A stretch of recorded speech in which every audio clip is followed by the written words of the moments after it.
Welcome everyone to Thoughts on Thursday. We are in season 2, episode 6, I think. So it's fab to have everyone here.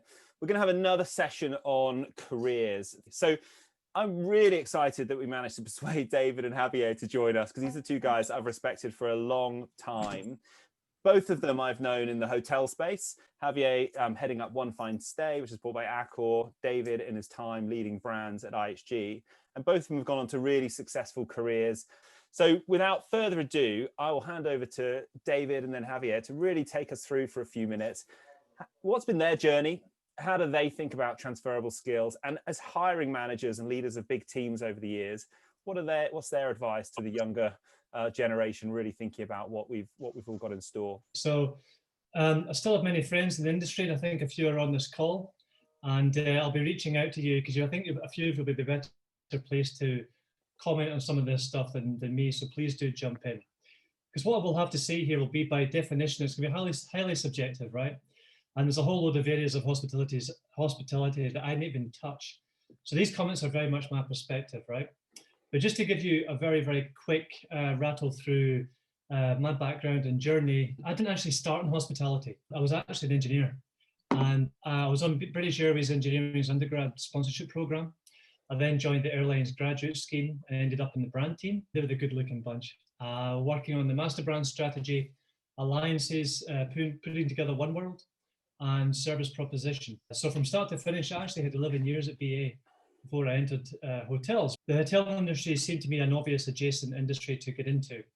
A job came up at Hilton International, and over the following 12 years, I worked on corporate, then leisure marketing roles, then I worked at a global level on brand development, franchise standards, that sort of thing, before moving to IHG to project manage the repositioning of Intercontinental brand, still my favorite, and eventually its global innovation program. And then I led Crown Plaza before doing a stint in Asia, Middle East and Africa division, leading marketing, brands. There were 5 of them by that point out there, and quality assurance, as well as kicking off a global piece of work on defining IHG's resort and spa strategy. And that's where I had the pleasure to work with a Mr. James Lemon. After 7 years of IHG, I returned to airlines working for Virgin, based out of Sydney Harbour. That was a tough gig. But it was around this time that I made a conscious decision to diversify my skills. It was nothing against the hotel industry. And my choices at that time were driven by a real curiosity and passion about other sectors, and a conscious decision that I wanted to be defined by a skill set rather than by an industry.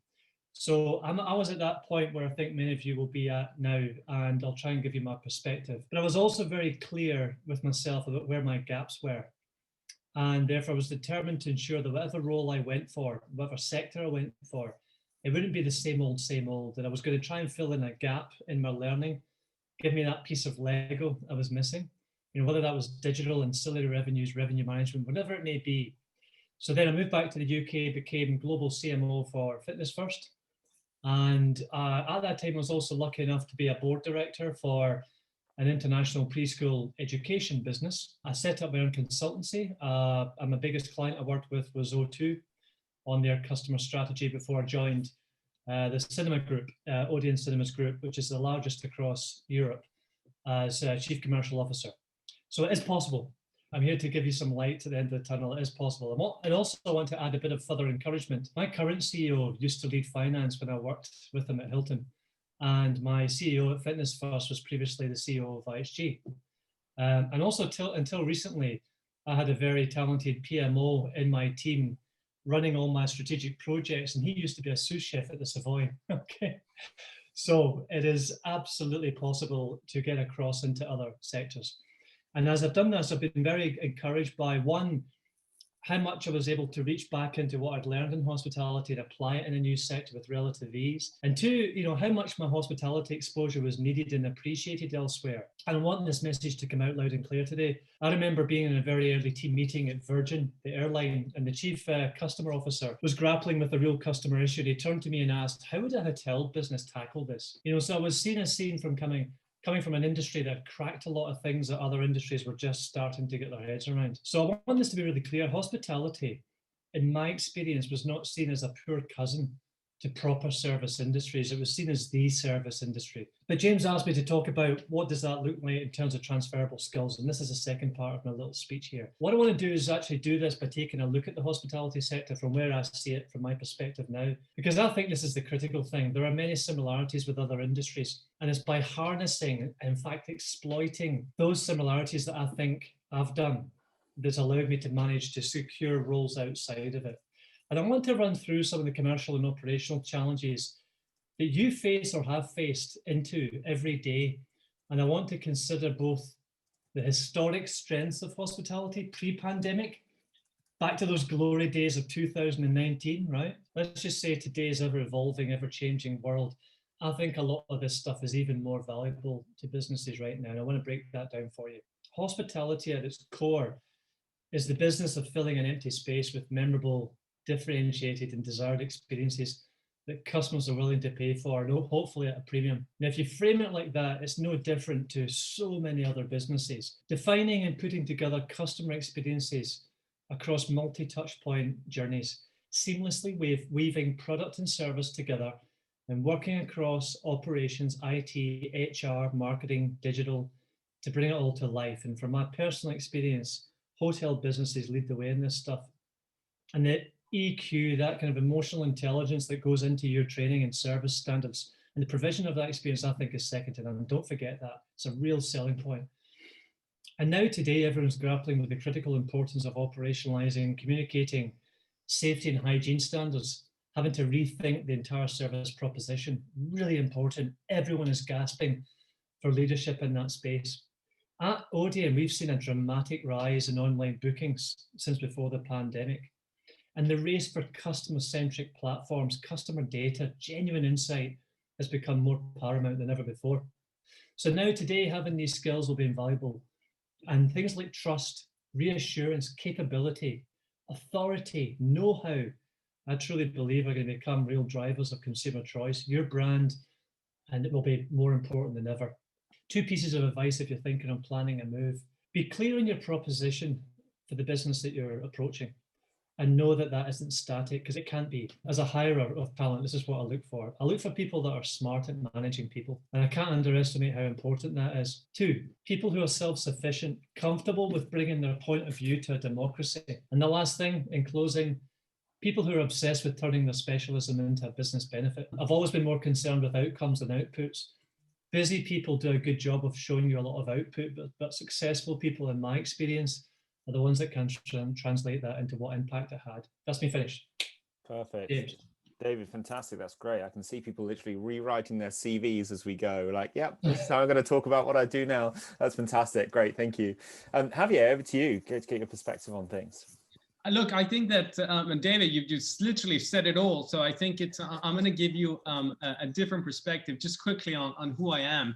A 20 years hospitality expert, but I'm also an entrepreneur. I'm a serial entrepreneur. I've been faced with a lot of career accidents that have taken me and helped me navigate through a lot of changes in my career. And I have to say that, you know, one of the first, as I tell you a bit my background, one of the first advice I would give everyone is to have the courage, and I think that applies not only today, but always, to be able to go into either a different destination, a different part of your career with courage. I think the courage is one of the most important qualities anyone can have, because it is courage that has taken me to different markets. I've been able to work in Europe, in the US, in Asia Pacific. Also gives you a tremendous humility, because every time you go from one place to another, you learn so much, and learning is also one of the most important parts of also being able to react to these type of situations, because you're already used to learning and to reacting to new environments.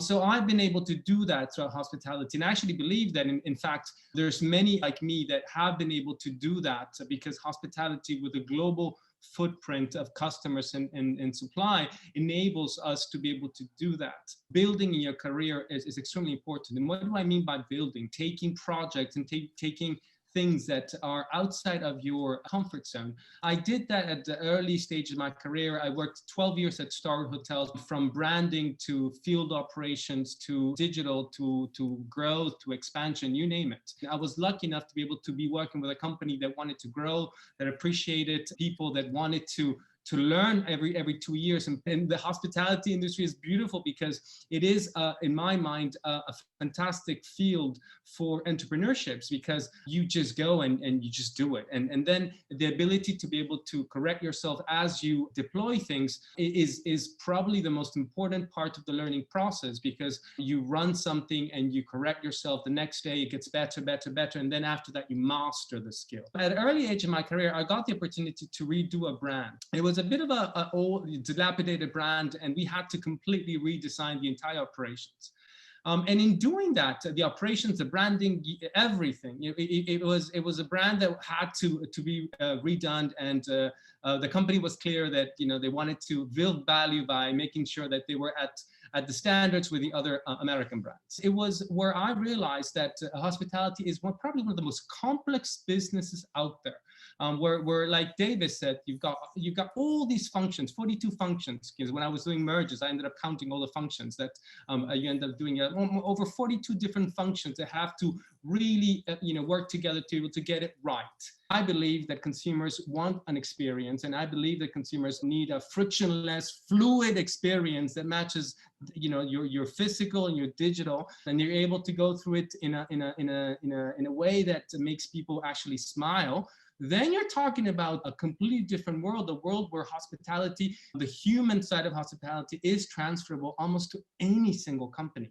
The perfect place for anyone in hospitality to be able to go and say, okay, we have an opportunity to be able to not only think about experiences in a different way, but also think about how you build relationships with humans. Okay, that's the other part. I mean, we're going into a world that is going to be highly technology driven. We're going to a world that's also going to be driven by innovation through digital experiences. But you also have to remember that the crux and the virtue will come those companies that have the ability to be able to have real fluid and marry between the digital and the physical experiences. And no one is better to be able to understand that than people that have worked in the human business, in a human business that has operational implications, that is able to then marry both of them in a way that ultimately makes people smile, because that's also the point. And all of us, most of us, came into this business and enjoyed it, and also stayed with, even though we were not. I came into hospitality as an accident. We stayed because we saw people smile,